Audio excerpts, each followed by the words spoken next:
nessa primeira fase, nessa primeira parte, é a nossa última pregação em Romanos aqui.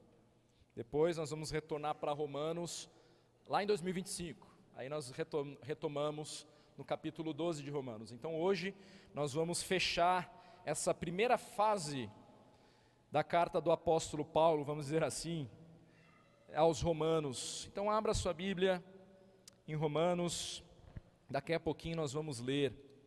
Finalmente, irmãos, nós chegamos ao final desta porção aqui da carta do apóstolo Paulo aos Romanos.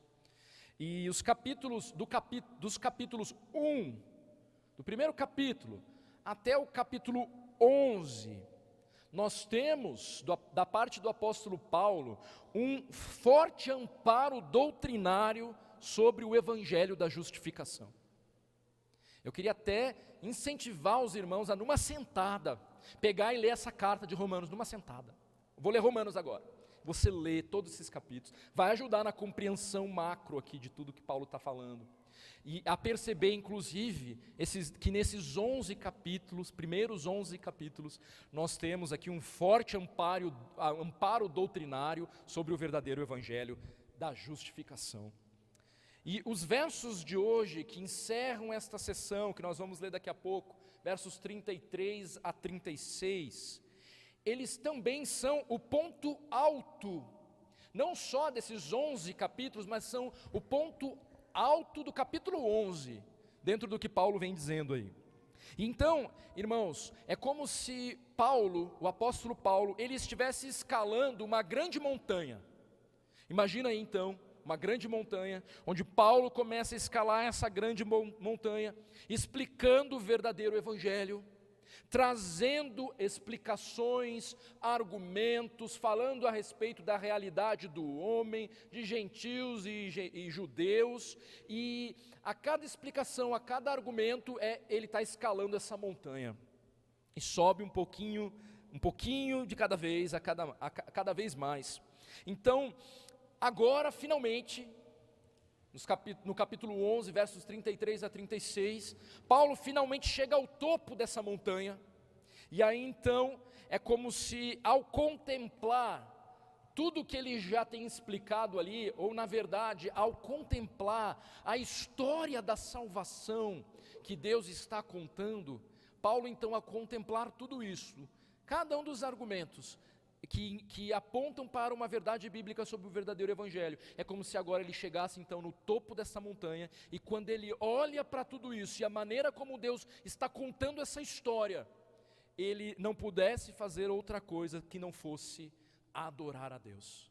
E aí então, nos versículos 33 a 36, Paulo, ele então explode em adoração diante desse Deus Todo-Poderoso. Então, Romanos 11, 33 a 36, nos mostra Paulo entoando um hino de louvor a Deus, um cântico de adoração a Deus. O plano soberano de Deus de salvar a humanidade caída, incluindo gente de toda a tribo e nação, e certamente a nação de Israel, como a gente viu, conduz Paulo então agora a glorificar a Deus por esse plano de redenção, um plano que é profundo, insondável e maravilhosíssimo. Tamanho é o plano de Deus de redenção, de resgate, que faz com que todo o universo seja centrado nele. Hoje nós vamos perceber isso. O plano de redenção, o plano de salvação, no fim das contas tem a ver com a glória de Deus, porque na verdade tudo converge para ele, ou seja, toda a explicação teológica de Paulo, que ele tem feito, desde o capítulo 1 até o capítulo 11, toda essa explicação teológica de Paulo resulta em adoração a Deus. E então, como eu disse, Paulo explode em louvor, em virtude de toda essa reflexão que ele fez até aqui, sobre o verdadeiro evangelho, sobre quem Deus é, e assim, hoje, então, nós vamos aprender que o conhecimento correto a respeito de Deus deve nos levar a uma vida centrada na glória dEle. É necessário que eu e você tenhamos um conhecimento correto sobre quem Deus é. E aí, de forma inevitável, ao nos depararmos com quem esse Deus é, e como que a gente faz isso? Se deparando com Ele no que Ele se revela na Sua palavra. E então, nós, assim como o apóstolo Paulo, glorificamos o nome de Deus, exaltamos o nome do nosso Deus. Então, irmãos, dito isso, daqui nós já poderíamos afirmar com toda certeza uma aplicação já aqui de cara, tendo em vista esse panorama de introdução que eu estou dando aqui para os irmãos. Com toda certeza nós podemos afirmar que toda a adoração a Deus, ela deve estar firmada na verdade revelada na palavra. Então, adoração sem teologia. E o que seria teologia, né? O conhecimento sobre quem é Deus. Não precisa ser uma coisa, não se assusta com a palavra teologia. Teologia, todos nós aqui de certa forma somos teólogos, porque lemos a Bíblia e nos colocamos a pensar a respeito de quem é esse Deus, de quem somos, qual o propósito da vida. Isso é fazer teologia. Então, não se assuste com essa palavra, mas adoração sem teologia, sem o verdadeiro conhecimento de Deus é um grande perigo. Nós precisamos da palavra moldando o nosso conceito sobre quem é Deus. Caso contrário, é muito provável que eu e você passemos a adorar um Deus inventado por nós mesmos. Então a importância da palavra, o verdadeiro conhecimento de Deus, que vem da palavra, deve nos conduzir a uma vida de reverência diante de Deus. O nosso lugar, quando nós nos deparamos com Deus verdadeiro, irmãos, qual é? É prostrados diante dele em adoração, em verdadeira submissão. E no contexto específico aqui do capítulo 11, Paulo ele faz exatamente isso, porque naquela ideia da montanha, ao escalar essa montanha de conceitos, de pressupostos sobre quem Deus é e sobre qual é a condição do homem, Paulo contempla esse maravilhoso plano divino da salvação, e ele faz justamente isso, ele se prostra diante de Deus em adoração. Então finalmente, Romanos 11, do 33 ao 36, nós lemos assim, inclusive cantamos aquele cântico ali, né? Às vezes a gente canta e nem sabe, muitas vezes está cantando a própria Bíblia, pois hoje cantamos.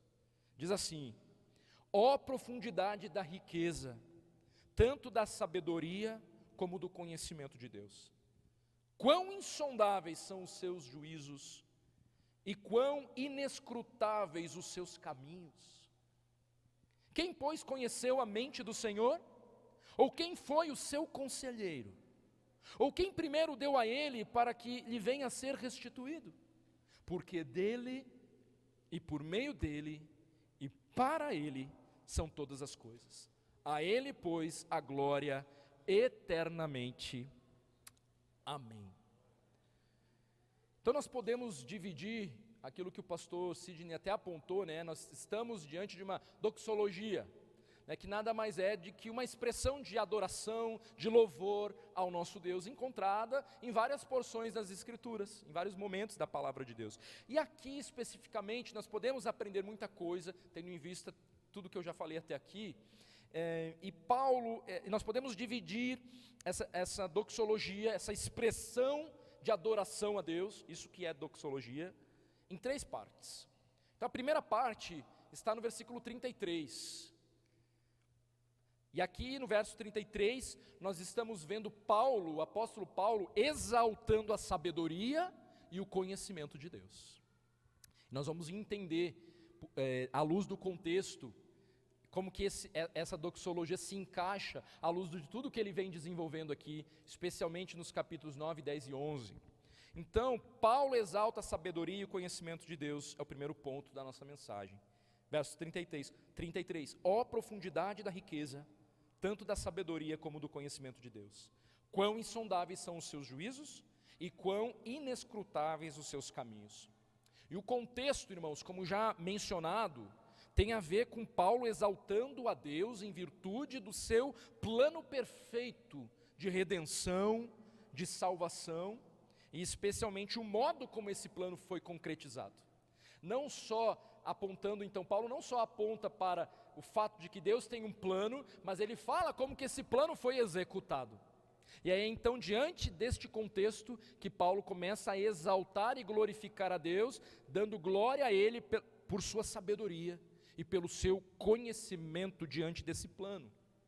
O caminho da salvação decretado por Deus, irmãos, e a maneira como esta salvação se dá nas vidas humanas, como é que tudo isso se dá? Que história é essa de salvação? Este caminho certamente ultrapassa tudo que a mente humana jamais poderia ter imaginado. E aí nesse sentido Paulo exclama, né? Ó profundidade, quão insondáveis, Senhor, quão profundo é esse plano, quão insondável, quão misterioso é esse plano. E a relação aqui entre a salvação da plenitude dos gentios e de todo Israel, que a gente tem desenvolvido ao longo de vários domingos aí, é o mistério revelado que Paulo acabou de explicar nos versos anteriores também. Essa relação, inclusive, né, dessa dinâmica de gentios e judeus, e quando um se rebela e aí Deus abre o caminho para o outro, e aí daqui a pouco vai rolar uns ciúmes ali, que ninguém sabe como é que vai se dar, mas para que essa mesma misericórdia que se deu com um, se dê com o outro, esse é um caminho misterioso. Mas como assim? Que história é essa? Por que Deus decidiu fazer desse jeito? Ou por que não foi de um outro jeito? Que coisa mais confusa até de compreender isso daí, pastor. É muito complexo, mas Paulo acabou de explicar isso, e ele olha para toda essa questão, essa relação entre judeus e gentios como algo de fato misterioso, mas como inserido num plano de salvação que envolve a demonstração da misericórdia de Deus, isso está escrito no versículo 32, né, tanto para gentios quanto para judeus. E Paulo olha para o modo como Deus tem tratado judeus e gentios, sendo ele mesmo, né, um alvo da sua graça imerecida, porque ele, sendo judeu, foi alcançado por Cristo de uma forma sobrenatural ali, e ele é tomado então diante da constatação desse plano e desse caminho, nessa história que Deus está contando, e ele é tomado por um cântico de louvor a Deus que inicia com um reconhecimento da profundidade da sabedoria e do conhecimento de Deus. E quando pensamos no caminho proposto por Deus para a salvação, e quando nós pensamos nesse caminho proposto por Deus para a salvação, entendendo os pressupostos do Evangelho verdadeiramente, então é possível trocar, irmãos, o descontentamento pelo contentamento, a murmuração pela gratidão, a tristeza pela alegria, a desesperança pela esperança. É possível, no fim das contas, focar no que realmente vale a pena e render graças ao Deus vivo, apesar das circunstâncias. Ou seja, o Evangelho é a resposta de Deus para o nosso coração vacilante, que nos permite louvar a Deus, não importando as circunstâncias. Mesmo que diante dessa constatação de um plano que na nossa mente não consegue até compreender, como que se dá toda essa salvação, mas até quando nós pensamos nas circunstâncias da nossa vida, nas dificuldades, no como o pecado se manifesta nesse mundo tão perverso, e por que Deus permitiu tudo isso, né? E aí, quando nós olhamos para o Evangelho e nos entendemos os pressupostos envolvidos ali, que revelam basicamente quem Deus é e qual que é a condição do homem, qual foi a resposta de Deus, é aí então, quando olhamos para esse Evangelho, para esse plano perfeito de Deus, que nós podemos, e entendemos isso de fato, é que nós podemos imitar a conduta do apóstolo Paulo aqui, que mesmo sem ter uma compreensão de todos os caminhos, reconhece que a profundidade da sabedoria e do conhecimento de Deus sobre esse plano, sobre essa história que está sendo contada. Então, ele se rende sobre o Senhor. Então, embora eu e você, a gente não compreenda talvez todo esse caminho proposto por Deus, ou como que tudo isso se dá, ou por que Deus permitiu, afinal de contas, né, que Eva e Adão comessem aquele fruto, como é que isso se deu, por que todo esse caminho? né, ainda assim, quando nós nos deparamos com o Evangelho, com os pressupostos, então mesmo sem compreender em plenitude como tudo isso se deu e os porquês, nós podemos render graças ao nosso Deus. Então, é importante a gente se voltar nessa noite para fazer esse movimento, como o apóstolo Paulo fez, de adoração, à luz da constatação sobre o plano de Deus, que a gente possa fazer isso também relembrando aspectos fundamentais do próprio Evangelho. Então, o Evangelho, irmãos, ele parte do princípio de que todo homem, sem exceção, ele é um pecador. E ele está na condição de inimigo de Deus em virtude dos seus pecados. E por sua vez, Deus se revela na palavra como sendo totalmente santo e justo. A conexão entre o homem pecador e o Deus santo, ela é totalmente impossível, porque não há comunhão entre a luz e as trevas. Então, esse é o pressuposto básico. A condição caída do homem o impede de ter comunhão com Deus, que em todos os seus aspectos é santo, justo e bom. Entender essa realidade, irmãos, em relação à nossa condição diante de Deus, é fundamental para nós compreendermos o Evangelho. Sem o reconhecimento da sua pecaminosidade, o homem permanecerá morto em seus delitos e em seus pecados. Então esse é um pressuposto básico. Entender esse pressuposto é necessário para que você consiga, como o apóstolo Paulo, adorar o Senhor aqui no final de tudo isso, e bendizê-lo por quem Ele é e pelo seu plano perfeito. Então sim, é uma questão de fé, você olhar para si mesmo e crer no que a palavra está dizendo a teu respeito sobre a sua pecaminosidade. Então esse é um pressuposto fundamental, que diz respeito ao Evangelho, e que diz respeito a toda a sua vida. Porque o Evangelho é sim coisa para o perdido que está lá caído e morto ainda nos seus delitos e seus pecados, mas o Evangelho continua sendo a resposta para mim e para você. E quando nós esquecemos os pressupostos do Evangelho, que eles são tangíveis para serem aplicados na maneira como nós nos relacionamos, e na maneira como nós devemos ler este mundo, e na maneira como isso deve impactar a criação dos nossos filhos, como deve impactar o nosso casamento, quando nós nos esquecemos do Evangelho, aí sim nós nos tornamos cegos, autocentrados. O outro princípio fundamental, quando nós pensamos no Evangelho, tem a ver com a iniciativa de Deus. O homem, estando morto em seus pecados, ele é incapaz de tomar qualquer atitude na direção de Deus. E Deus, vendo essa incapacidade, Ele decidiu e Ele decide andar na direção do homem. E Ele faz isso como, irmãos? Ao enviar o seu Filho, Jesus Cristo, o Filho unigênito, Jesus Cristo. A raça humana se rebelou contra o Deus vivo e se tornou totalmente incapaz de se relacionar com esse Deus. Os seus atos de aproximação são como trapos de imundícia. Todo ato do homem na tentativa de se aproximar de Deus é tido por Deus como um trapo de imundícia. E os irmãos sabem muito bem, as mulheres usavam isso para conter ali nos seus dias o sangue. É isso que é comparado os nossos atos de tentativa de agradar a Deus. Não vale de nada. Não vale de nada. Mas isso está vinculado ao outro princípio. Quem somos? O que ocorreu com a nossa raça? E quem é esse Deus? Todo santo, todo justo, todo puro. Então, a raça humana se rebelou contra o Deus vivo e se tornou totalmente incapaz de se relacionar com esse Deus. A maior prova de amor então se deu quando, irmãos? Quando Cristo Jesus se tornou homem, e mesmo sendo totalmente santo, Ele se entregou na cruz em nosso favor. O caminho proposto por Deus para a reconciliação tinha a ver com derramamento de sangue. Mas por que, pastor?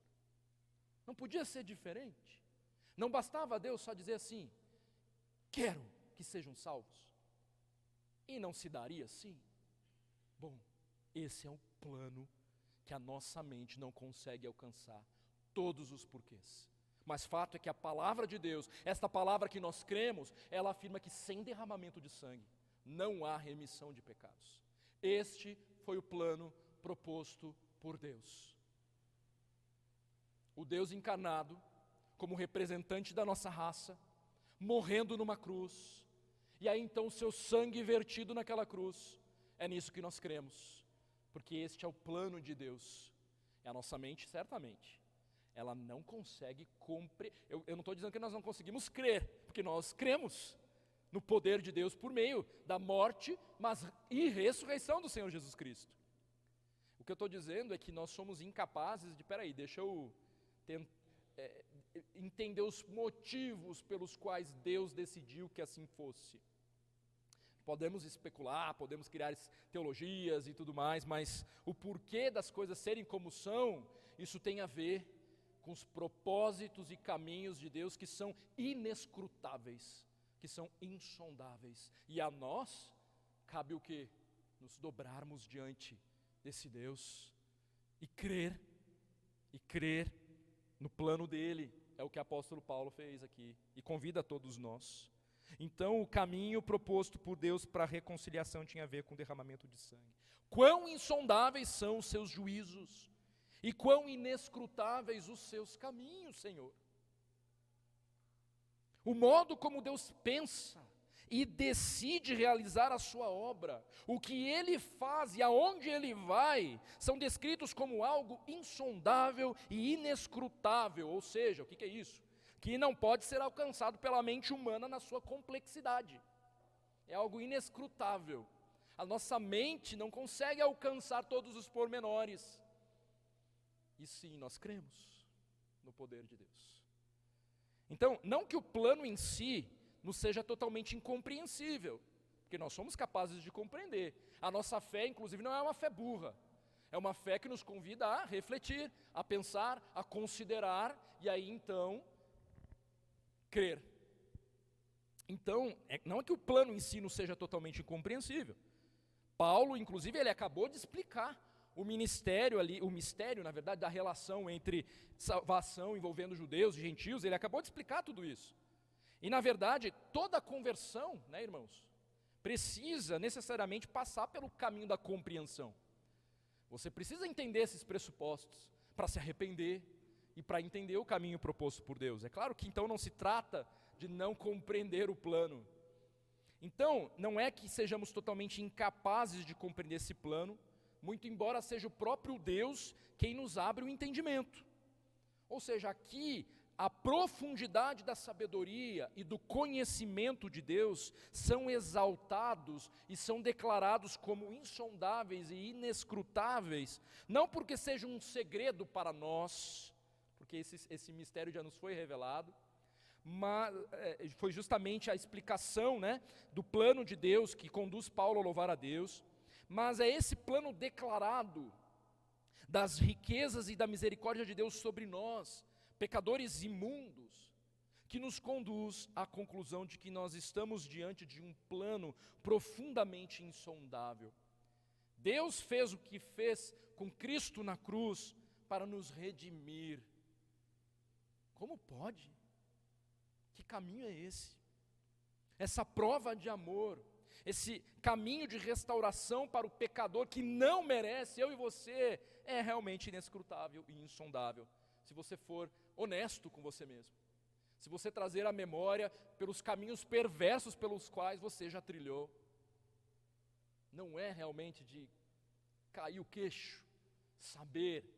E aí se você considerar seriamente quem é Deus, a sua santidade, a sua pureza, que a nossa mente não consegue conceber o que significa a totalidade disso, mas diante disso, realmente se torna assim algo, uau, como pode Ele ser quem é, e eu ser quem eu sou, e Ele assim me aceitar, com esse plano, desse jeito assim, como pode? Diante dessa realidade, nós deveríamos ficar perplexos. Como pode tamanha graça ser derramada sobre mim? Então, entender o Evangelho significa fazer essa relação entre o que a palavra afirma sobre a nossa natureza pecaminosa e sobre a natureza santa e justa de Deus, e o modo como Ele tomou a iniciativa de nos resgatar. E olhando para essas verdades espirituais, ser então capacitado para glorificá-lo diante de tamanha graça. Esquecer-se então, irmãos, da magnitude do ato de Deus em nos salvar, nos conduz por um caminho de autossuficiência e consequente insatisfação com essa vida. Retornar ao Evangelho, então, é viver em constante estado de maravilhamento diante dessas realidades, dos pressupostos do verdadeiro Evangelho. É por isso que nós precisamos tocar no Evangelho a cada manhã, relembrarmos a nós mesmos as verdades espirituais a respeito deste Evangelho. A base de toda a restauração, a base de todo o perdão, a base de todo o arrependimento está no que Deus oferece em Cristo Jesus, no Evangelho. Então você quer ser restaurado? A resposta está no Evangelho. A resposta está no Evangelho. Esse estado de adoração, de maravilhamento, também se dá se nós olharmos para o contexto imediato da passagem aqui no capítulo 11. Porque Paulo, como eu falei, ele acabou de explicar aquele mistério ali de restauração da própria nação de Israel. Quando se completar, a plenitude dos gentios, Israel cairá em si. Que coisa é essa? Que caminho é esse? Mas se confirma isso aqui também. Deus colocou a nação de Israel em uma condição que permitiu que os gentios fossem alcançados pelo Evangelho. De modo que agora a condição dos gentios causará ciúmes a Israel, de modo que se voltem no tempo oportuno ao próprio Messias. Glória a Deus por esse caminho de restauração.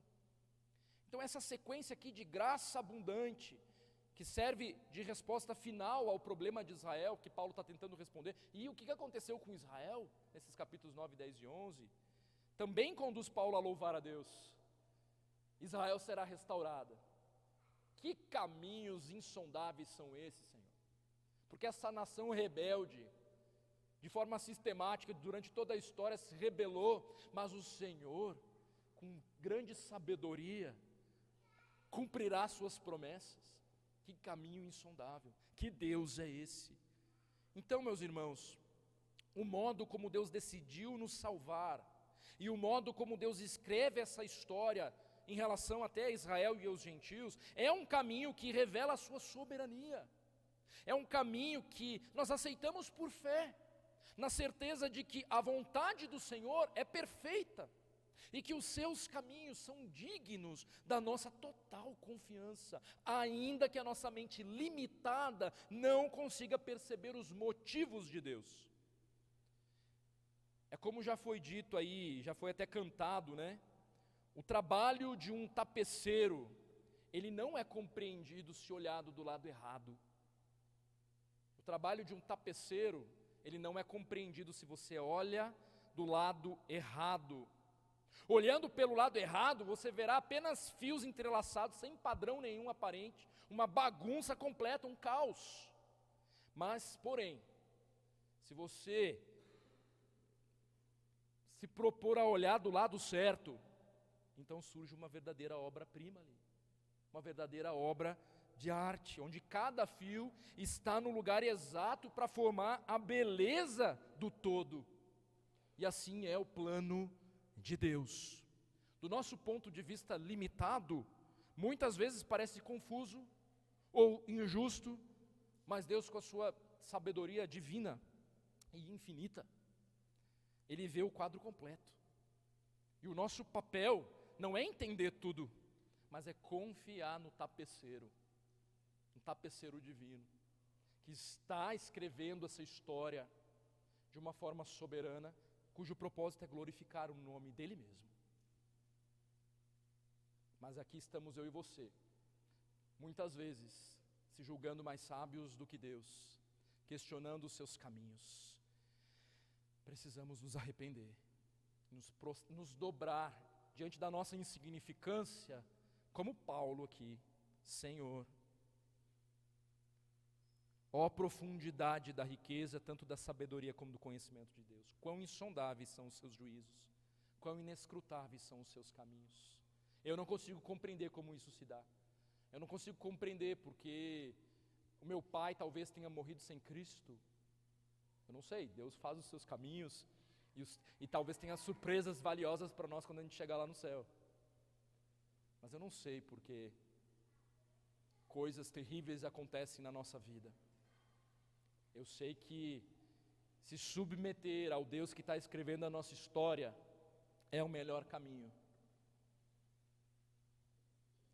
Paulo continua o seu hino de adoração, ele exalta a autossuficiência de Deus nos versos 34 e 35.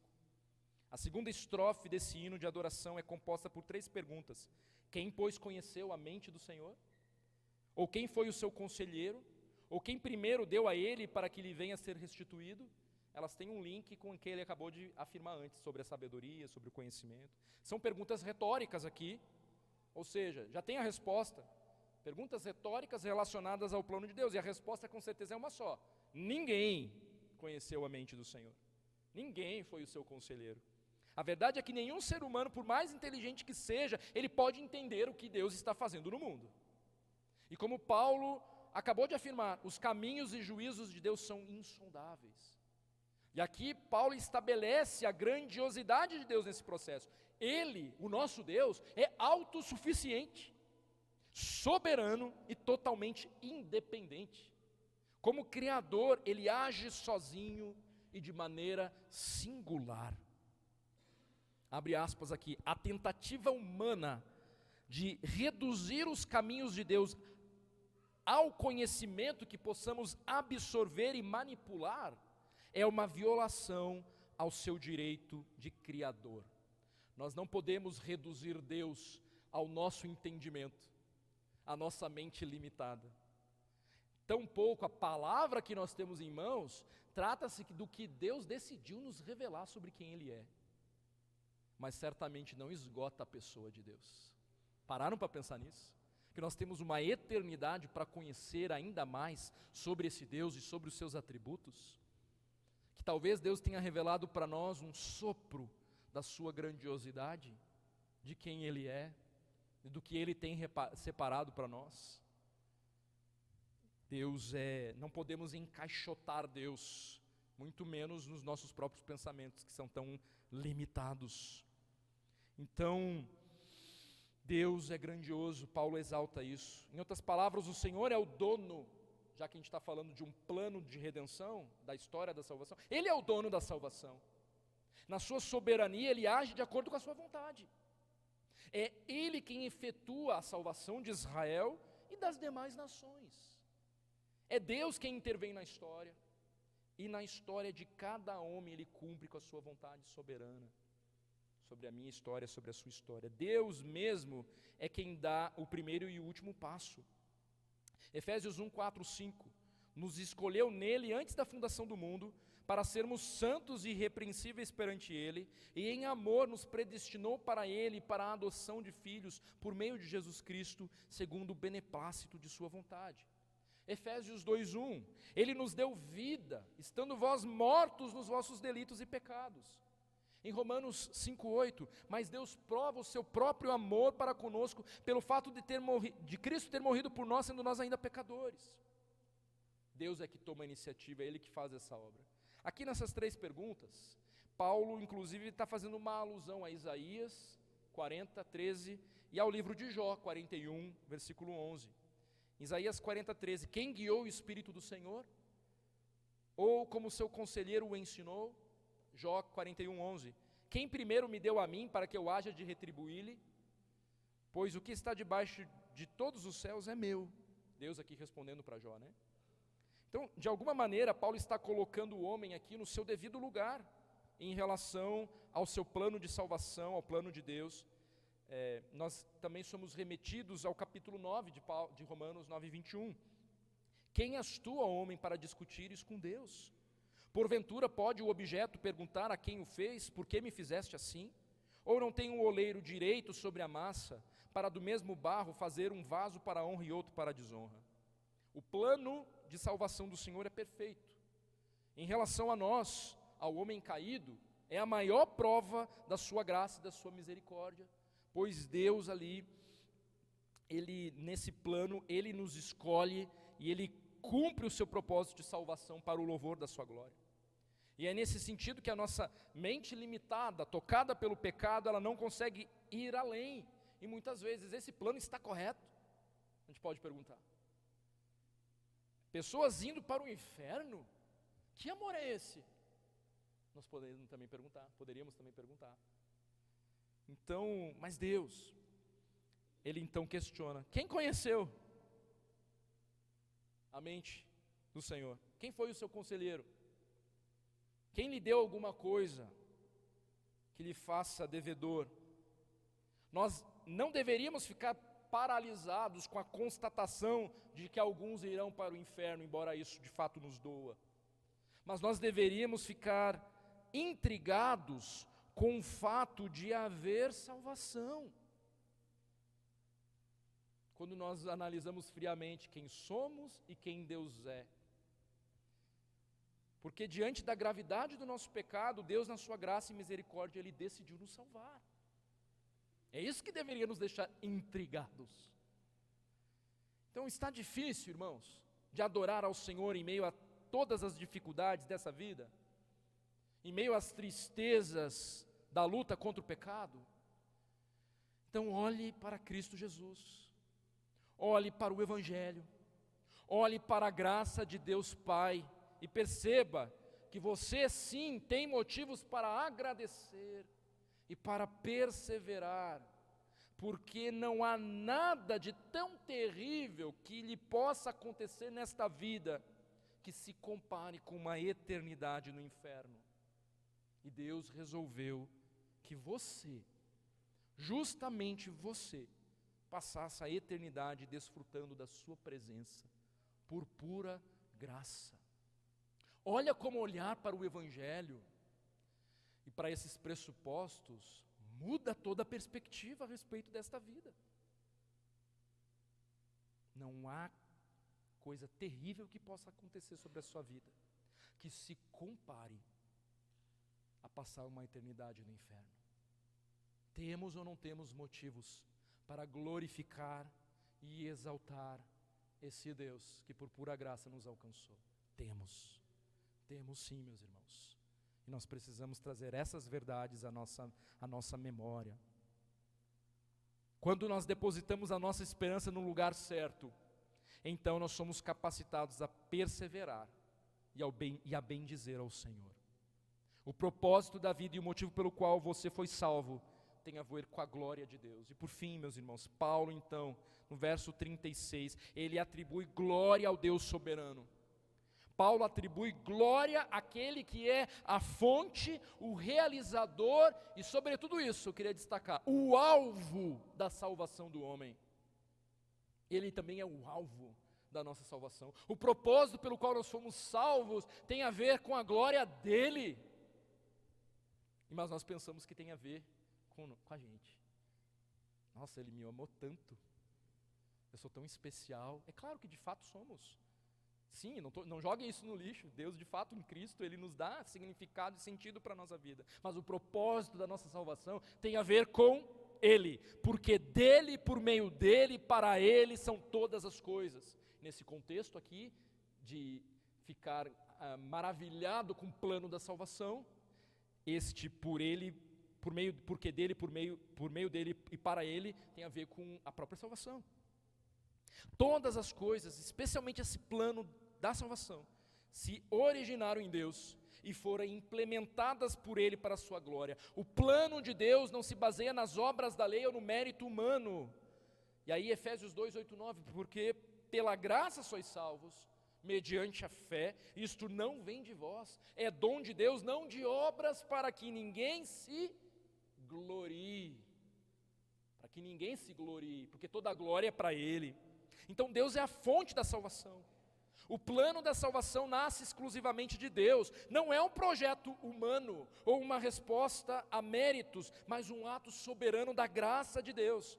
Então, saber que a nossa redenção não depende dos nossos esforços, mas da graça divina, nos desafia a confiar completamente nele e a querer obedecê-lo, e com coração grato bendizer a esse Deus, independentemente das circunstâncias. Deus é o realizador dessa salvação. A salvação foi realizada por meio de quem? Da vida, da morte e da ressurreição de Jesus Cristo. Ele é o mediador entre Deus e os homens, 1 Timóteo 2, versículo 5. E da mesma forma, após a conversão, meus irmãos, nós temos que ter em mente de que é Deus quem sustenta a nossa fé, e de que é Ele que nos transforma à imagem de Cristo por meio do seu Espírito Santo. Mais uma vez, a caminhada cristã, ela não é feita pela força humana, mas pelo poder de Deus em nós. Embora a ordem seja, mortifique a sua carne, é Deus quem age em nós. Nós precisamos do Evangelho, não só para nos salvar, mas para viver essa vida de santidade. Tocar nos pressupostos do Evangelho transformará a sua vida, porque é olhando para o perdão que você recebeu, que você é capacitado pelo Espírito Santo para perdoar com o mesmo perdão que você teve de Deus. E isso da mesma forma te constrange e nos constrange a um arrependimento profundo, diante de um Deus todo santo, e que morreu na cruz, no meu e no seu lugar, por causa desse pecado miserável, que eu e você insistimos em ficar agarrados a eles. O Evangelho, ele nos toca profundamente, é Ele que nos capacita a sermos transformados. E por fim, irmãos, Deus é o alvo da salvação, para Ele são todas as coisas. A salvação então não é apenas para o nosso benefício, mas para a glória de Deus, e nesse sentido nós devemos perguntar: eu estou vivendo de uma maneira que exalta a Deus como o alvo da minha salvação? Eu estou encerrando aqui. Você tem vivido de uma maneira que exalta a Deus como o alvo da sua salvação? Imagine se dentro de como turistando aí numa cidade, você se depara com uma catedral. Você olha aquela coisa linda, cheia daqueles vitrais, né? É assim que fala, né? Aqueles vitrais ali. E aí você decide entrar nessa catedral. E quando você entra ali, ao entrar, a luz que atravessa os vitrais enche o lugar com uma beleza que só quando você que já entrou numa catedral sabe, né? Aquela sensação de paz, aquela luz que traz aquela beleza indescritível. Os vitrais, irmãos, não têm um brilho próprio. A sua glória vem da luz que os atravessa ali. E assim somos nós diante de Deus. A nossa vida não tem propósito ou beleza própria, se não for para refletir a glória de Deus. Deus salvou você do império das trevas para a luz, com o propósito de glorificar o nome dEle. Viva de acordo com a vocação pela qual você foi chamado. Ele te comprou por um alto preço, para que você, à semelhança desse vitral, se deixe inundar pelo Espírito Santo e pela palavra, e reflita e espelhe a glória dEle, a beleza dEle, o perfume agradável de Cristo. Tudo o que somos e fazemos deve apontar para Ele, assim como o vitral aponta para a luz aqui nessa catedral. Da mesma forma a nossa salvação. Nós somos salvos e o alvo desta salvação é a glória do nosso Salvador. Uma resposta então de louvor e adoração, como a que Paulo escreve em Romanos 11, 33 a 36, só é possível quando nós contemplamos a soberania e o plano de Deus e nos submetemos ao plano divino. Então hoje nós somos convidados a render as nossas vidas a esse Deus, meus irmãos. Você está vivendo hoje como alguém que foi salvo para a glória de Deus? Eu creio que a obra que Deus começou na sua vida, Ele irá completar, porque Ele é fiel.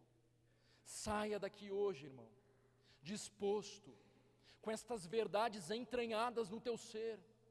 O Senhor te restaurou, te comprou, te tirou das trevas para a luz, para você ser luz nesse mundo e fazer diferença. Creia nisso.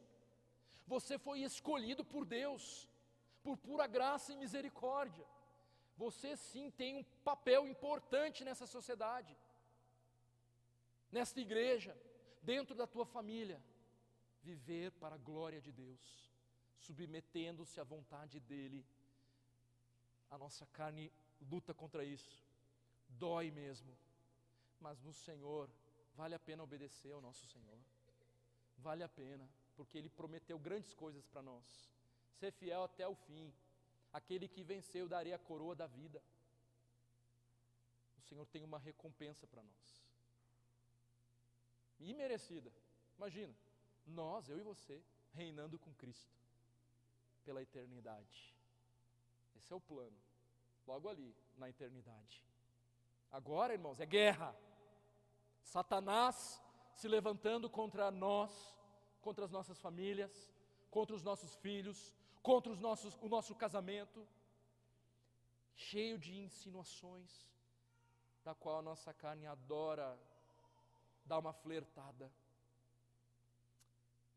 Que o Senhor tenha misericórdia de nós e relembre cada um de nós aqui desse plano maravilhoso do qual você foi integrado. Eu parto do pressuposto que estou falando com os filhos de Deus aqui, mas eu não conheço todos que estão aqui. E aí eu preciso dizer para você, eu não sei a sua realidade espiritual, mas convém que você considere tudo o que você ouviu nessa noite. E se você não tem certeza de onde você vai passar a sua eternidade, então talvez você tenha que perguntar um pouco mais, como é que eu faço para entender o Evangelho e que esse Evangelho seja significativo na minha vida? Porque se você morrer sem Cristo, a eternidade fora, no inferno, ela é certa, mas Cristo Jesus, Ele pode te dar nova vida. Então não saia daqui hoje sem conversar com alguém e entregar-se a Cristo Jesus como teu Senhor, como teu Salvador. E para a igreja, não saia daqui hoje sem, quem sabe, orar com alguém e renovar a esperança uns dos outros com relação à verdade desse Evangelho. O Evangelho é para nós mesmos, irmãos. Ele é amparo para as nossas vidas até o último dia, para todas as áreas da nossa vida. Amém? Vamos nos colocar em pé, vamos orar.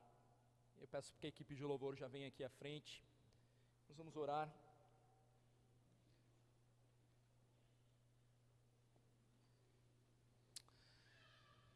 Feche os seus olhos.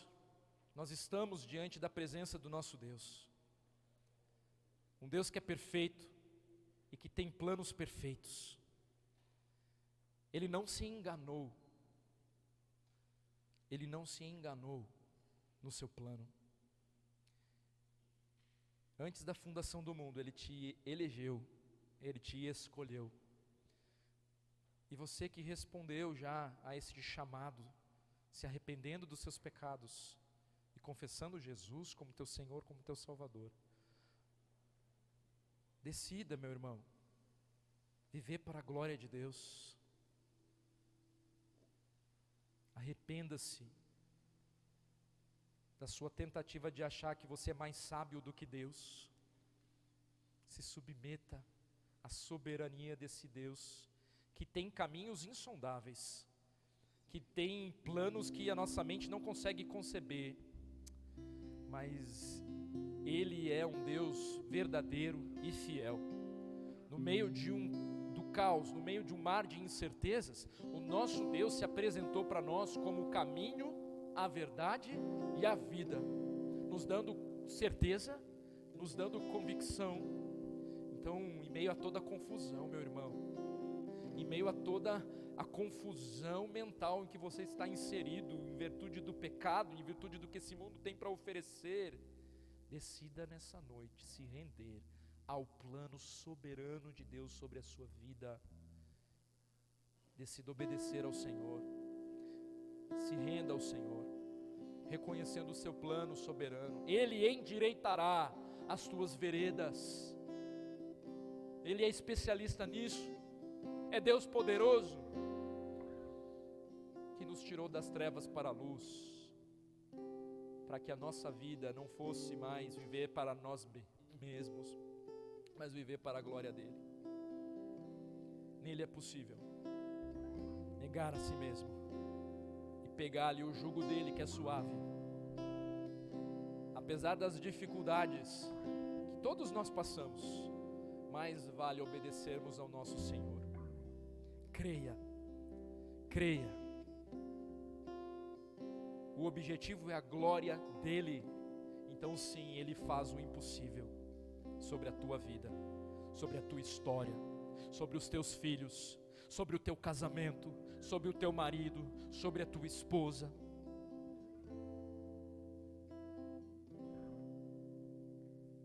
Ele é poderoso. Senhor Deus e Pai, nós nos humilhamos na tua presença nessa noite, reconhecendo que somos limitados, necessitados. E o Senhor, vendo isso, nos alcançou, nos resgatou. Nós queremos agora, Senhor, viver para a tua glória, mas nós não temos forças em nós mesmos. Nós precisamos de ti, Senhor, para viver para a tua glória. Nós precisamos de ti. Então, Senhor, por favor, não nos abandone à nossa própria sorte. Na tua repreensão, Senhor, tem misericórdia de nós e nos discipline, sim, endireita as nossas veredas. Para onde iremos se só o Senhor tem as palavras de vida eterna? Como poderíamos trilhar o nosso próprio caminho se só o Senhor é o caminho, é a verdade, é a própria vida?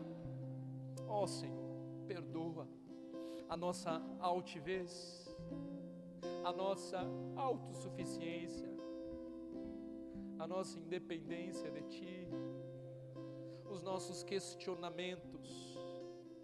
O Senhor é digno da nossa total confiança.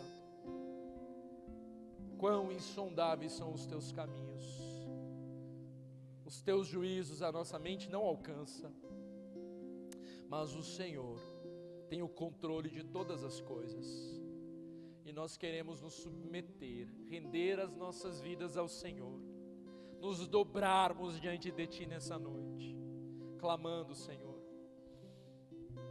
cheios de fé, de que a obra que o Senhor começou, o Senhor completa, por pura graça. Então nessa noite nós nos entregamos a Ti. Vem, Deus, e enche de paz o nosso coração, à medida em que nós nos conformamos ao Teu plano soberano sobre as nossas vidas. Do contrário, não há como colher paz. Mas nessa noite nós queremos nos dobrar diante do Senhor. Eu clamo, se há alguém entre nós que ainda não Te conhece como Senhor Salvador, que o Teu Espírito Santo convença do pecado e do juízo.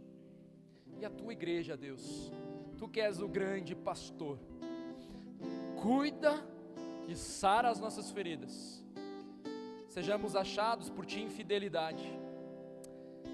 Nós temos nos dedicado em oração, em contemplação, na busca por intimidade contigo. Não é à toa a afronta de Satanás contra as nossas vidas, mas o Senhor já venceu e envergonhou naquela cruz. Ao ressuscitar, todas as potestades foram ali envergonhadas. O Senhor venceu naquela cruz todo o pecado. O Senhor venceu naquela cruz, nos dando nova vida. Nós ansiamos o Teu retorno, quando então já não estaremos mais gemendo, mas, ó Senhor, desfrutaremos da plenitude da Tua presença, e não mais teremos que lutar contra o pecado, porque Tu, Senhor Jesus, já será tudo em todos. Maranata, ora vem, Senhor Jesus. A Ti toda a honra, toda a glória, todo o louvor. Oramos pelo nome santo, santo, santo de Jesus. Que a graça do Senhor Jesus, o amor de Deus, o Pai, e as consolações do Santo Espírito esteja sobre a igreja do Senhor Jesus Cristo, que se reúne hoje aqui nessa noite, não só agora, mas eternamente. Amém e amém.